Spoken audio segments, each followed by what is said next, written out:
सारा देश स्वाधीनता दिवस को महाडंबर पालन करुवा बेले गंजाम जिला पुरुषोत्तमपुर एनएससी जनसाधारण मौलिक सुविधार वंचित होई पराधीन अवस्था रहिथिबा अभियोग आनिछंती।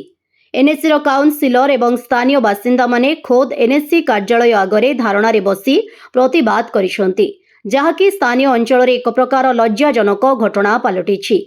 पुरुषोत्तमपुर एनएससी रे स्ट्रीट लाइट ठारू आरंभ करी ड्रेन, शौचालय, पानीय जल एवं अति जरूरी मौलिक समस्या गुड़िक दीर्घ दिन है लगी रही कर्तृपक्ष कौनसी पदक्षेप नेउ नथिबारु जनसाधारणक मध्य असंतोष उग्र रूप नेइथिला। एही समय रे आंदोलनकारी माने विभिन्न नाराबाजी करथिले। परिस्थिति एपरि होइथिला जे तुरंत पदक्षेप न नेले जनसाधारण आत्माहुति देबार चेतावनी मध्य दैछंती।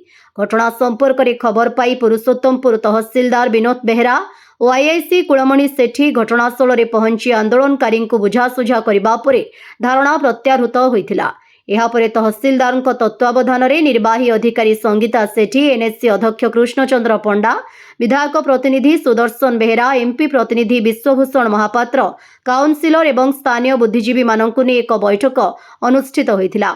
बैठक में कपिलेश्वर मंदिर निकट में श्मशान घाट निर्माण, रथसाही पछपट केनाल रास्तार स्ट्रीट लाइट पोल पोती आलोकीकरण व्यवस्था, रथसाही छक और कालीमंदिर छकठारे आक्वा गार्ड माध्यम पानीय जल जोगाण, कालीमंदिर छकठारे शौचालय निर्माण तथा विभिन्न साही बस्ती रास्ता घाट मरामती और ड्रेनेज व्यवस्थार सुधार आदि जरूरी कार्यगुड़िक युद्धकालीन भित्तिरे कराजिबा नै जिलापालଙ୍କୁ जणाई पदक्षेप नेबाकू तहसीलदार प्रतिश्रुति देथिले।